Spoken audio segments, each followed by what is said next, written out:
My name is Olivia, and I'm 45 years old. On paper, you'd think I had everything.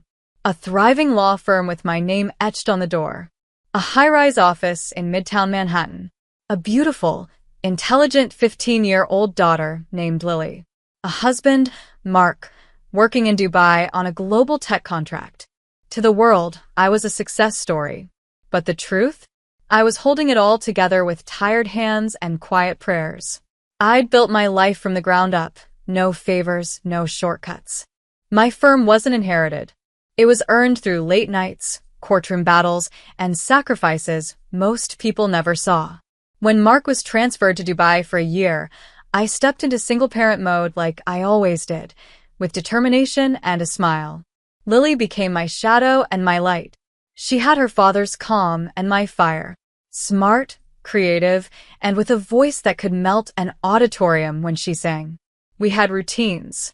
Breakfast at 7:30. Laughs over cereal. School drop-offs. I'd leave for work afterward, checking my phone every few hours just to see if she'd texted something silly. We'd watch movies on weekends, jog in Central Park when the weather allowed.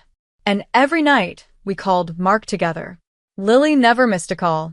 But what most people didn't know was the pressure I carried behind closed doors. My mother, Linda, and my younger sister, Julia, were the other part of my life. The hidden part. They depended on me financially. When my father died 5 years ago, he left behind more debt than security. Linda's polished lifestyle was built on illusion, and it collapsed overnight. I took over her rent, $200 a month, because I couldn't stand the idea of her losing everything. Julia, on the other hand, had been struggling long before Dad passed. A single mom raising her son Max, juggling part-time jobs, and never quite standing on her own feet. I started sending her $800 a month to help with school fees and living costs. Every single month, $2,000 disappeared from my account, without fail. At first, I didn't think twice. I had the means. They needed help. It was the right thing to do.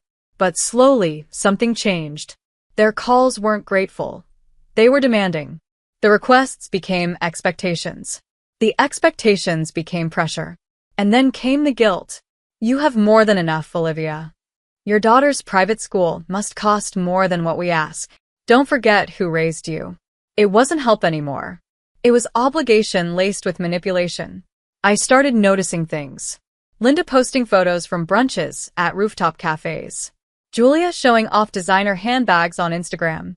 Max with brand new sneakers that cost more than my entire week's groceries. Meanwhile, I was calculating how much I could put into Lily's college fund. My husband had sensed the shift too.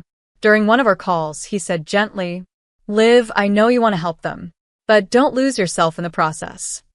He was right, but I wasn't ready to face what that meant. Because deep down, I was scared that if I pulled back, I'd look like the selfish one. That I'd be blamed, judged, cut off. So I kept paying. I kept pretending. Until the day I stopped, and everything changed. It started like any other busy morning. I had back-to-back meetings, case files stacked a foot high, and a high-profile trial awaiting me in Philadelphia. 2 days out of town. That's all it was supposed to be. Lily was finishing her breakfast when I walked into the kitchen. She was humming a song she'd been practicing for choir, her hair pulled into a neat ponytail, her eyes still soft with sleep. My heart tightened watching her, 15, smart, sensitive, and growing up faster than I could process. "You'll be okay at Grandma's, right?" I asked, placing a travel mug of coffee on the counter. She hesitated. That hesitation, just 2 seconds of silence, should have told me everything. But she smiled. "Yeah. It's only for 2 nights. I'll keep to myself." Keep to herself. That's how she coped. Mark wasn't in the picture physically. He was still in Dubai, finishing a year-long contract that paid too well to refuse. We video called every night, and Lily never let him see how much she missed him. She always saved that part for me, late at night after the screen went dark. I grabbed my coat and briefcase as Brooke, my assistant, buzzed in. "Your car to the airport is downstairs. Do you want me to confirm your 3 p.m. deposition?" "No," I said. "Let the opposing counsel know I'll need to move it to Friday." I need to handle this trial properly. She paused. Also, your mother called again. Twice. No message. Of course. Thanks, Brooke. Just ignore it for now. Linda hadn't called to wish me luck. She never did. When the phone rang from her, it only meant one thing: money. As Lily and I stood near the front door, I bent down to adjust her coat collar and kissed her forehead. If anything feels off, I whispered, you call me. Right away. You don't wait. I know, Mom, she said softly. I will. I held her tighter than usual before she left. My gut told me something wasn't right. I just couldn't name it yet. On the drive to the airport, I received the first text. Olivia, call me, it's urgent. Then another. Max's school trip has a deadline today. They need $600. Please don't ignore me. And then, you're being unfair. I was sitting in the airport lounge when the third message came in. I hadn't even boarded yet.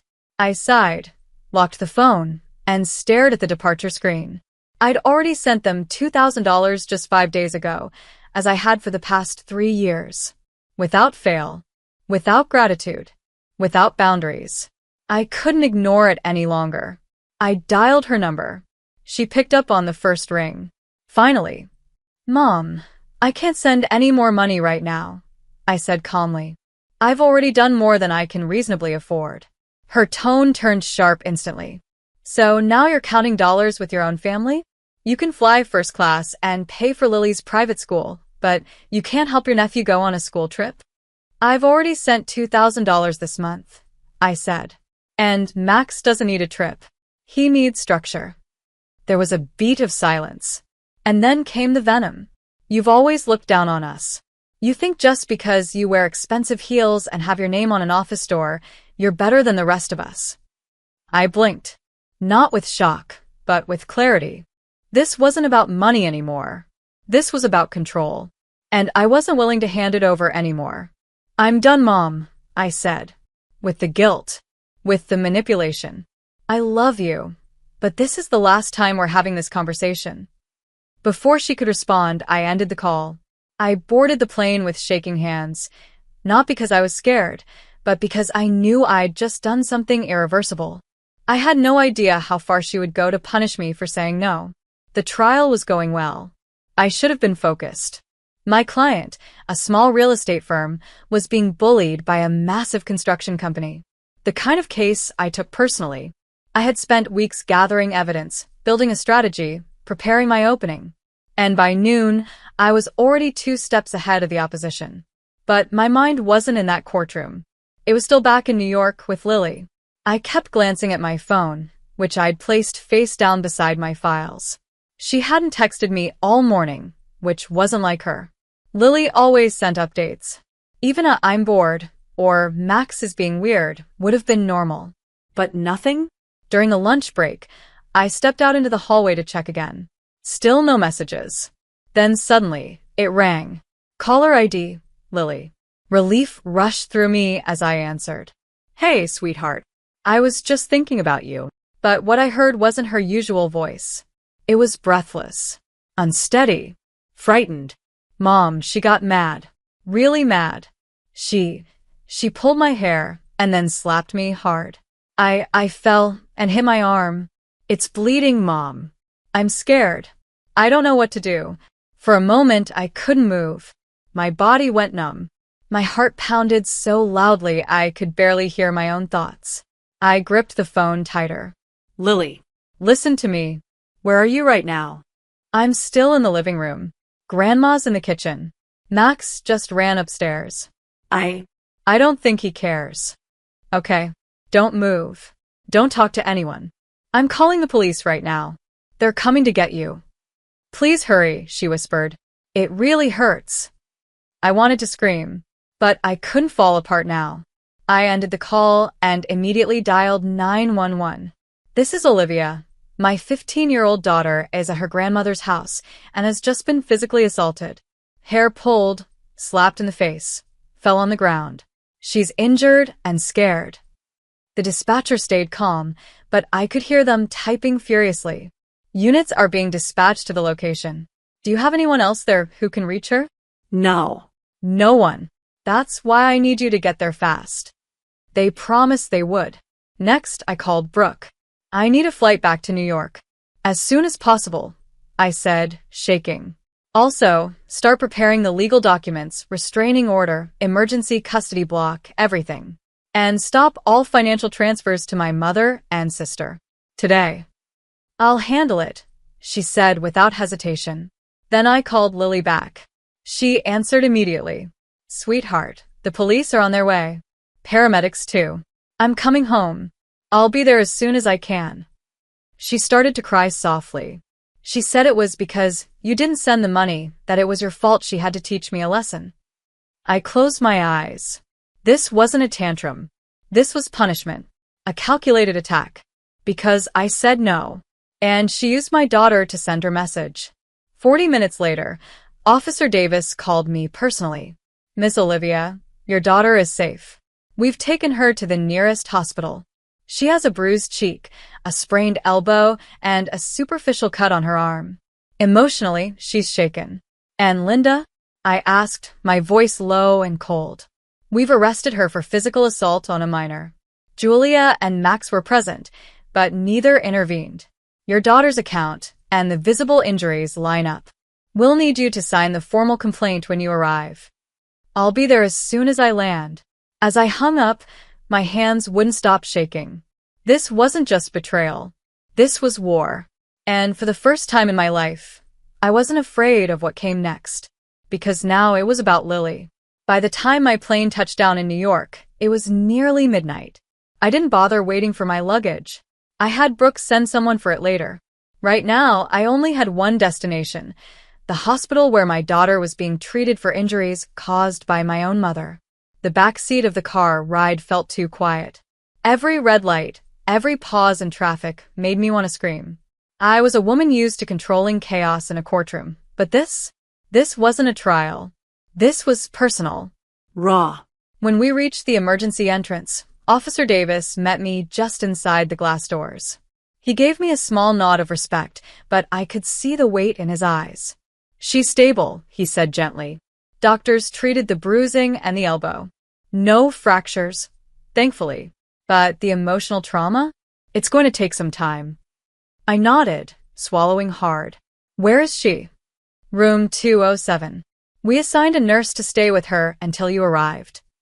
I thanked him and rushed down the corridor. When I opened the door, the world seemed to pause.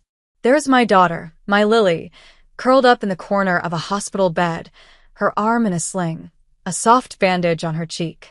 Her eyes were half closed, but when she saw me, she sat up like she'd been holding her breath the entire time. Mom, I rushed to her side and held her like I'd never let go again. She clung to me, trembling. I didn't know what to do. I didn't even say anything to her. She grabbed me and started yelling. Then she pulled my hair and slapped me so hard I hit the floor. I think Max saw, but he didn't care. I closed my eyes, steadying myself.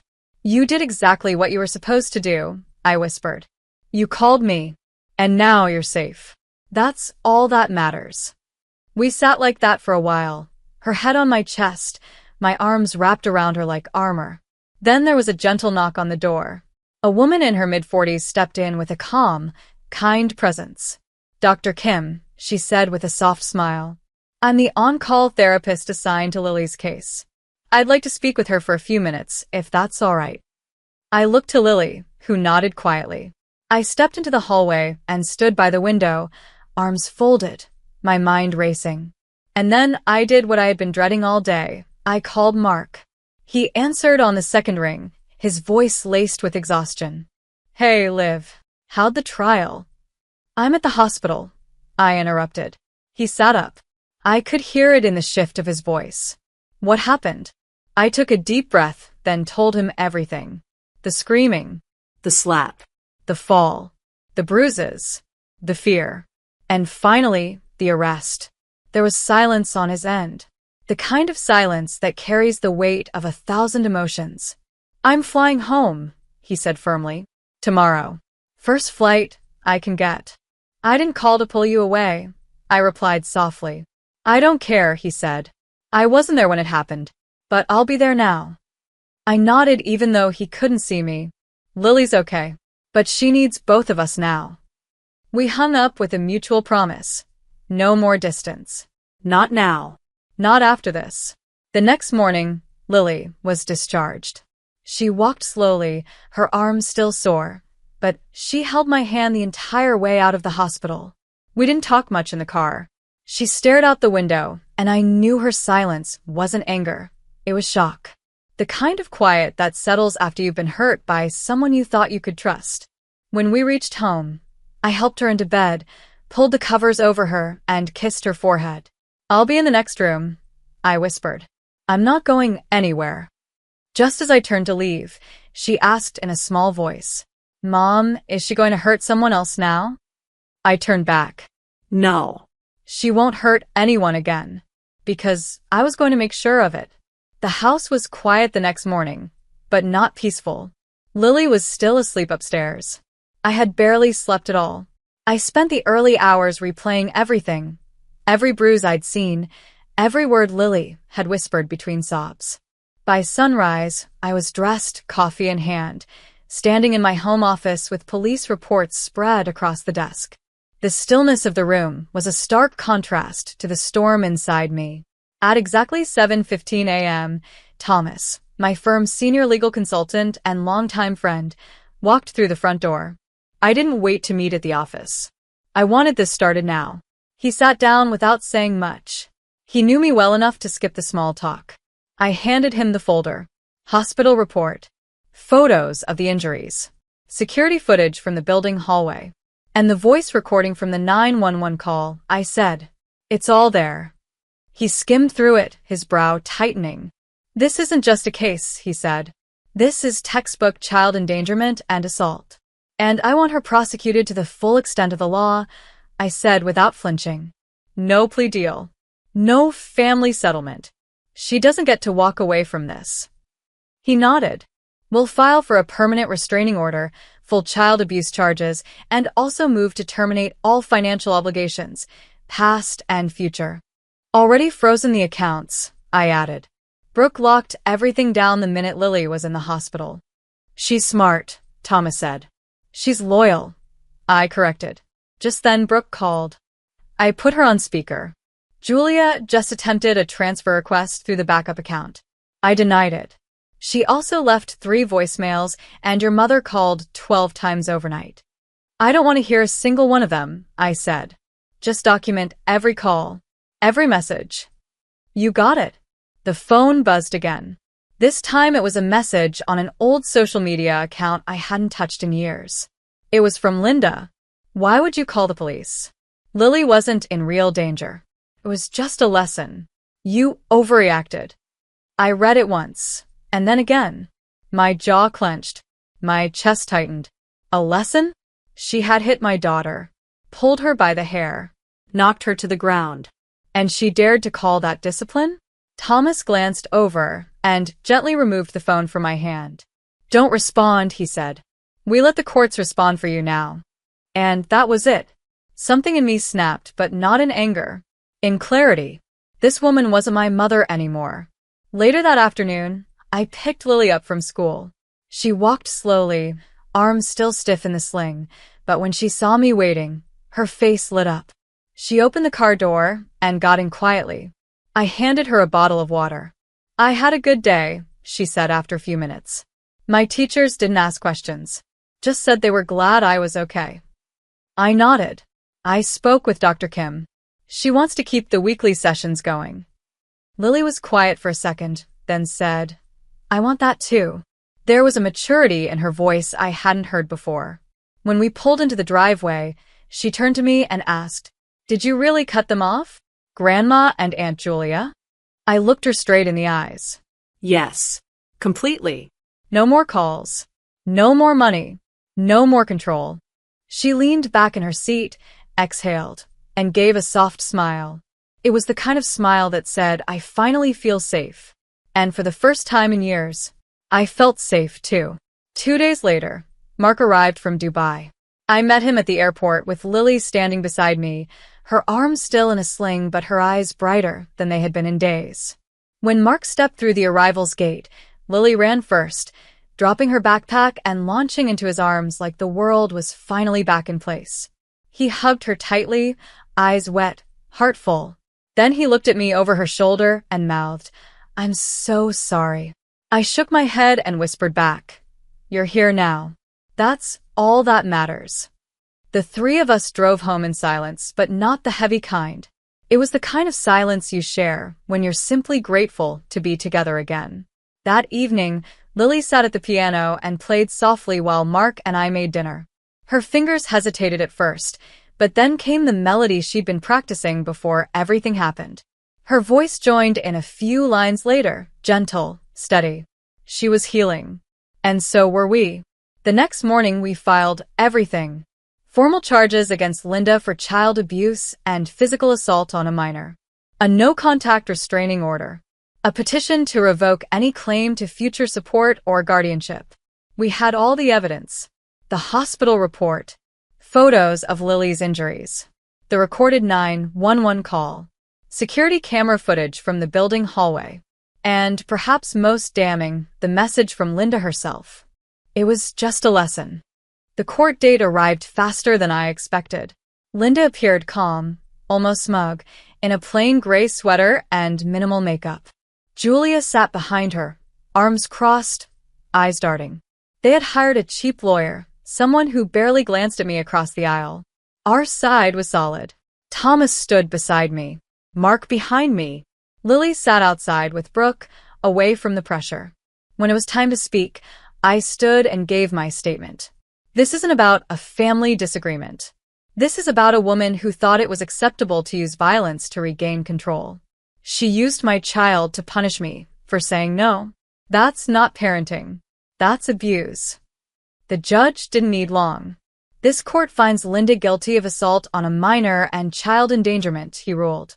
She is sentenced to 4 years in state prison with no eligibility for early parole. A permanent no-contact order will be enforced immediately. I didn't celebrate. I didn't cry either. I just turned and walked out of the courtroom, Mark's hand in mine. Over the next few weeks, our lives slowly began to settle, like dust after a storm. Lily went back to school full-time. At first, I noticed the little things, the way she kept her arm close to her side in the hallways, how she hesitated before answering questions in class. But slowly, those signs faded. She started speaking up more, smiling more. She didn't jump anymore when the phone rang, or glance nervously at every unfamiliar knock on the door. Her appetite returned. Her sleep deepened. Dr. Kim told us Lily was making remarkable progress in therapy. She's not just coping, she said. She's recovering. And it showed. We replaced anxiety with routine, trauma with warmth. Our house didn't echo with fear anymore. It hummed gently with music, quiet jokes over dinner, and peace we didn't take for granted. One Thursday afternoon, Lily burst into my home office, her cheeks pink with excitement and a crumpled sheet of paper in her hand. "Mom," she beamed. "Guess what?" Before I could answer, she waved the paper in the air. My teacher picked my painting for the school art exhibition. She handed me the printout, her acceptance form, and then pulled up a photo on her phone. It was her watercolor entry, a towering lighthouse on the edge of a stormy sea. Fierce waves crashed against the rocks, but the lighthouse stood tall, bright and still. "It's you," she said softly now. "You're the lighthouse." I stared at the image, stunned. The symbolism, the emotion, it said everything she didn't always have the words for. For a moment, I had to turn away, pretending to adjust a file on my desk, just so she wouldn't see the tears in my eyes. "You're the strongest thing I know," she added. "You always kept the light on, even when everything else went dark." That was the moment I knew we weren't just surviving. We were rising. A few days later, a plain white envelope showed up in our mailbox. No return address. But I knew the handwriting instantly. Linda. I opened it slowly, more curious than anything else. "I won't ask for forgiveness anymore. I just hope you and Lily are doing well." That was it. No apology. No ownership. Just a quiet admission of loss. I read it once. Then I walked to the shredder, fed the paper through, and watched it disappear, strip by strip. Forgiveness? Maybe one day. But trust? That bridge had burned. These days, our home sounds different. It's filled with music. Lily singing in her room, humming while doing homework. It's filled with laughter, Mark making awkward jokes at dinner that still make us laugh way too hard. It's filled with life, calm, steady, and ours. Mark took a permanent position here in New York. He's home by 6. We cook together. We clean together. We hold each other accountable, and we hold each other close. Lily doesn't sleep with her door cracked open anymore. She laughs at the breakfast table. She hugs without flinching. She walks with her head high. We don't mention Linda or Julia. Not because it hurts, but because it simply doesn't matter anymore. That part of our story is over. We chose peace. We chose healing. We chose each other. And most importantly, we chose to never, ever live in fear again. If this story moved you, inspired you, or simply made you feel something real, please take a moment to like the video. I'd love to hear your thoughts in the comments below. Have you ever faced a moment where choosing peace meant walking away from people you once called family? And if you enjoy powerful, true-feeling stories like this one, don't forget to subscribe and turn on notifications so you never miss what's coming next. Thank you for watching, and remember, you deserve peace. You deserve safety. You deserve to be free from fear.